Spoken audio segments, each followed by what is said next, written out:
Selamat petang Ibrahim.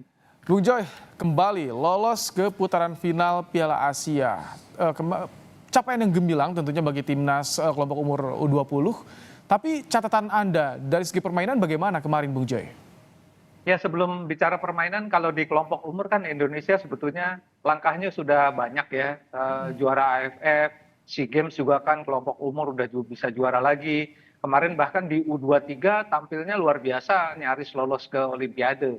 Jadi ini bukan hal yang mengejutkan karena di kelompok umur tuh Indonesia biasanya jagoan lah gitu ya untuk bisa lolos ke putaran final, dan sekarang diulangi lagi oleh timnya Indra Safri yang dia sudah bawa tim ini kan sejak umur U17 ya. Ini banyak pemain yang dia bawa sampai U19, kemarin juara AFF. Nah, sekarang sebagian besar juga adalah tim yang dia ambil untuk kualifikasi Piala Asia 2025.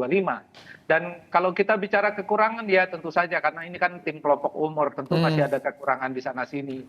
Tetapi memang kalau saya lihat tim ini sudah sangat sangat bagus ya untuk bisa bersaing lah dengan tim-tim elit di Asia, karena Indonesia kan akan ketemu negara-negara elit ya, Jepang, Irak, Iran, Uzbekistan, Syria, Arab Saudi, Korea Utara, Korea Selatan. Jadi memang kalau Indra Safri bilang ya masih butuh beberapa pemain, oke lah, asal jangan hampir semua pemainnya diisi pemain naturalisasi. Ini juga menurut saya jadi candu yang ya tidak terlalu bagus lah presidennya bagi pemain naturalisasi. Itu nggak ada masalah dari sisi legal, dari sisi apapun, dari sisi hukum nggak ada masalah. Tapi Tapi kalau kan juga yang tadi, jangan jadi candu gitu loh, itu loh. kalau bicara soal kelompok umur ada kekurangan. Menurut Anda di lini mana ini yang masih perlu diperbaiki untuk di putaran final nanti?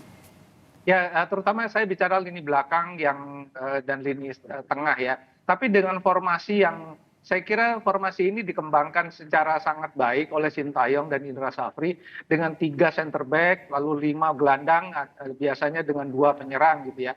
Dan ini sudah berjalan dengan sangat bagus karena memang di tim kelompok umur 19, 20, 23 sampai senior mengembangkan pola permainan yang sama. Menurut saya ini sangat bagus dalam konteks Indonesia itu menuju ke dunia internasional gitu. Karena mereka semua sudah paham dengan 3 pemain center back di belakang, lalu 2 wing gelandangnya itu naik turun dengan sangat bagus, kondisi fisik bagus.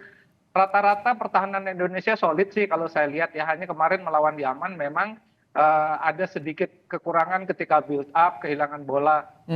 Itu build up-nya untuk bertahan agak lambat. Kemudian build up untuk serangan juga agak lambat, agak tersendat gitu ya. Tapi overall pertahanan sangat disiplin, bahkan Yaman yang menguasai babak 1 di 20 menit pertama, babak kedua juga mereka cukup kuasai, hanya bisa melakukan tembakan dari jarak jauh dari luar kotak penalti. Artinya sebetulnya pemain Indonesia ini di belakang juga solid, cuma memang kebutuhan untuk set pieces, bola-bola tinggi memang agak kurang. Nah, ini yang kemungkinan mungkin akan ditambah oleh Indra Safri dalam persiapan menghadapi 2025 di China. Inilah yang kemudian menjadi PR juga. Tapi kalau saya lihat lini depan, Ragil bermain bagus, apalagi Jens Raven yang selalu bermain Ini cetak justru gol juga lini kan. depan yang U20 lebih gacor ya dibandingkan yang senior. Kalau Anda lihat. Kalau saya lihat Raven ini memang tenang, bahkan menurut saya jauh lebih bagus daripada Rafael Struijk, daripada Ramadan Sananta, Hoki Caraka, you name it lah yang ada di tim senior. Dia layak dipromosikan ke tim senior. Jadi tim senior tuh nggak usah susah-susah lagi cari, karena ada Jens Raven yang menurut saya layak diberi kesempatan untuk bersaing dengan pemain-pemain depan lain. Kan Indonesia nggak ada pemain nomor punggung 9 yang betul-betul target man, yang betul-betul striker murni, yang ya mungkin kelemahan dia dalam membantu pertahanan. Tapi pertahanan Indonesia menurut saya sudah cukup bagus so far di U20. Lini gelandang juga menurut saya sangat disiplin, seperti juga pemain tim senior sih. Tetapi kalau Jens Raven diberi kesempatan menurut saya itu bagus. Kalau Anda melihat duet Raven dan juga Ragil ini bagaimana di putaran final nanti? Mengingat lawan-lawan berat semua, 16 negara ini berat semua nih. Ya memang kalau kita lihat kualitas Ragil dan Raven kalau bersaing dengan Jepang atau Korea Selatan masih belum cukup lah. Tapi Indonesia mau nambah dari mana lagi? Apa memang harus nyari-nyari lagi pemain untuk dinaturalisasi? Kalau itu ditambahkan 2, 3, 4 orang sih oke aja. Jangan sampai kayak timnas senior ya. starting line up-nya itu mungkin 11-11-nya pemain naturalisasi. Bukan hal yang bukan hal yang tabu, tetapi kan Indonesia ini punya banyak sekali juga pemain yang harus dicoba oleh Sintayong, oleh Indra Safri gitu loh.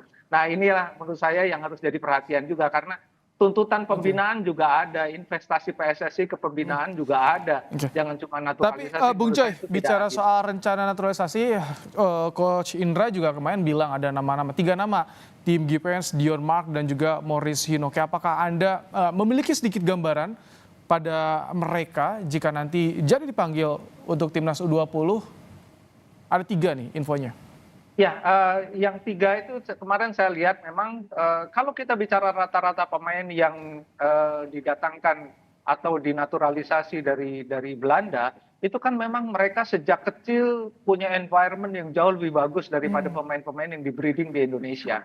Jadi saya sih yakin mereka rata-rata akan lebih bagus daripada pemain yang di-breeding di Indonesia. Nah, tapi kan persoalannya kan bukan kemudian lebih bagus, lalu kemudian Indonesia akan kecanduan terus dengan naturalisasi kan. Kalau saya tuntutannya adalah boleh saja silakan naturalisasi, tapi PSSI juga harus ada investasi ke pembinaan usia muda. Nah ini kan udah 2 tahun Erick Thohir ini kan nggak kelihatan ngomong pembinaan pun nggak ada gitu loh. Apalagi kalau kita bicara soal PSSI yang masa lalu kan, nggak ada sama sekali gitu loh kan pembinaannya. Masa Erick Thohir mau melanjutkan tradisi buruk itu gitu loh. Harusnya kan enggak lah, dia jauh lebih smart Bung Joy, daripada ketum yang lain. satu terakhir nih soal kans ini kan juga Piala Dunia U20 jika kita bisa tembus semifinal. Kemarin sempat disinggung juga keinginan dari pemain diwakilkan oleh Donitri. Bagaimana Anda melihatkan soal ini?